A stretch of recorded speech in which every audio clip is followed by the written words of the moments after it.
Just saying, if everyone's doing this, just go the other way. If you don't want to sound like Eddie Van Halen, then don't tap, get rid of the whammy bar, don't do harmonics, don't do any, I'm just saying it, don't force it. I think even Ozzy said that with Randy. Yeah. He was trying to figure out what to do all the time on 𝙂𝘖𝙁. He was getting frustrated. Ozzy goes, just play what you naturally feel like playing. And Randy went in there and like 5 minutes later came out with that. Isn't that crazy? Without overthinking it, you know, because 𝙃𝘼𝙁, forget about it. That was the last meteor, as far as I'm concerned, to like hit the planet.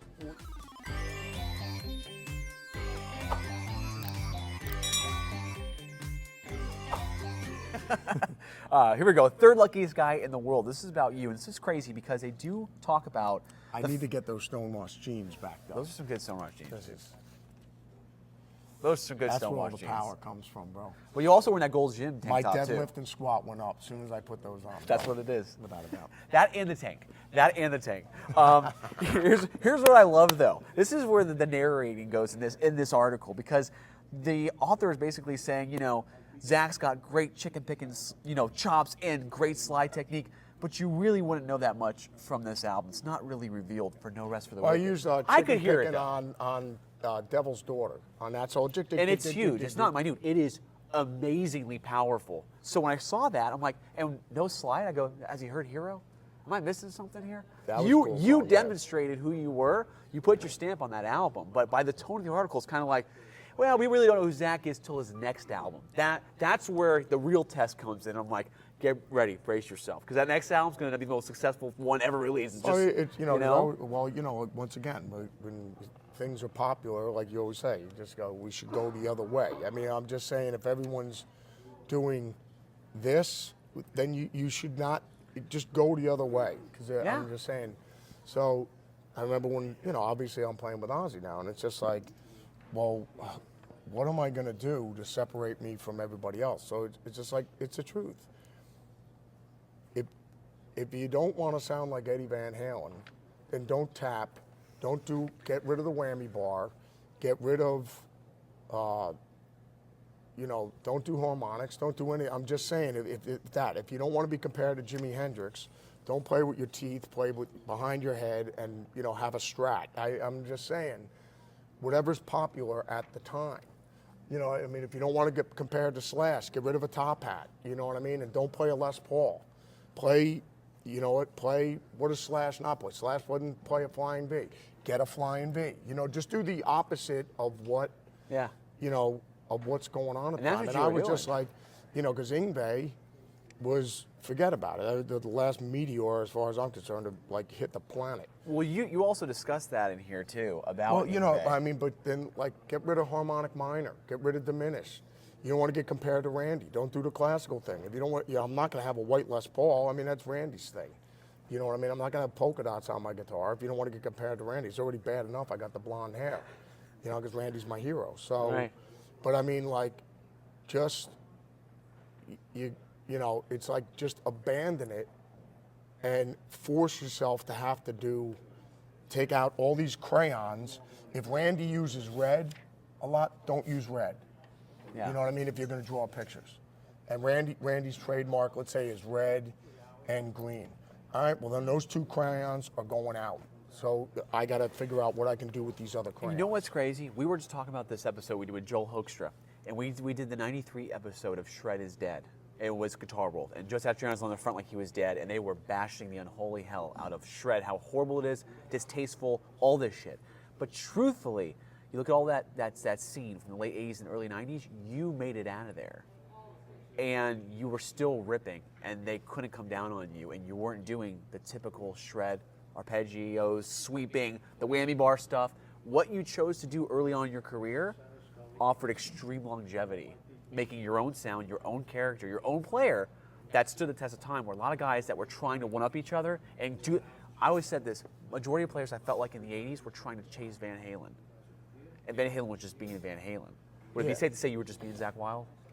Well, look at AC/DC. I mean, they don't bother being phased by whatever the climate is. They just plow right through it. Yep. Yeah, because they're like, yeah, well, that's good for them. I mean, this is what we do. Right. You know, and what you should really do is just worry about what you love and what you do, and go, well, look at what they're doing. They're having success with it. I go, no, there's nothing wrong with looking at Jackie Chan, looking at Bruce Lee, and going, look at the success Bruce is having. Right.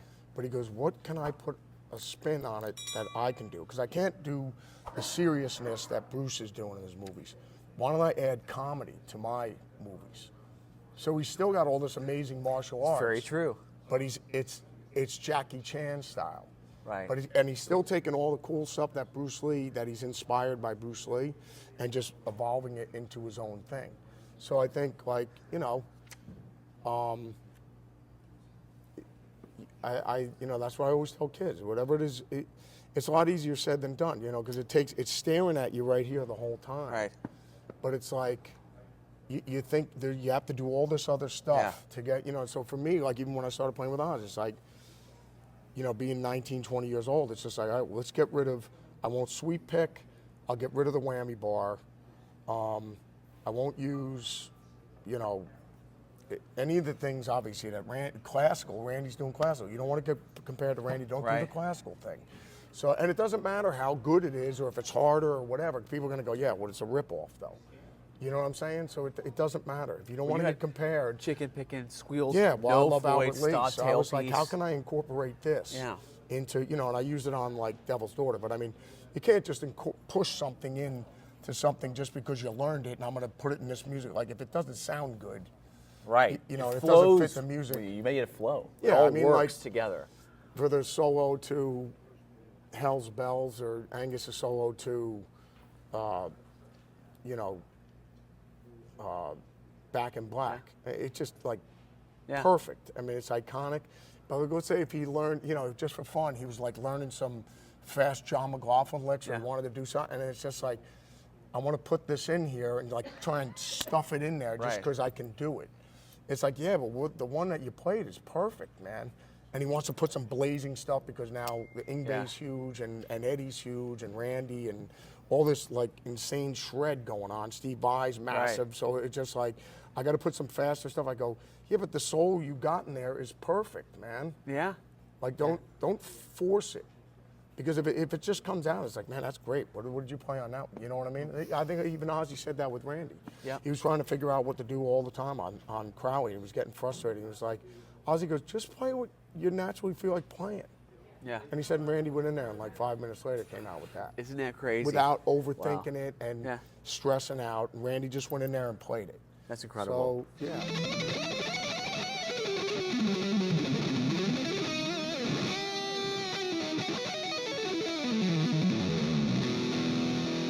How do you pay tribute to one of the greatest guitarists from one of the greatest rock bands of all time? Tone Arts USA proudly brings to you the ultimate addition to your shred den, the limited edition Super Halen 1x12 stack. Draped in the pages of a vintage 1990 Van Halen comic book, the Super Halen is a showpiece that can rock like no other. Handcrafted by Tone Arts master luthier Sam Hill, no two Super Halen amps are the same.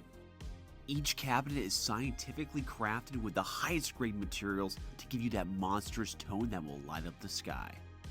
It's fully loaded with a 12-inch USA-made Green Beret speaker, a total upgrade from the Celestion G12M greenbacks that we've become so accustomed to. Each cabinet is closed back just like Eddie's, but Tone Arts USA does offer an optional open back if your heart desires.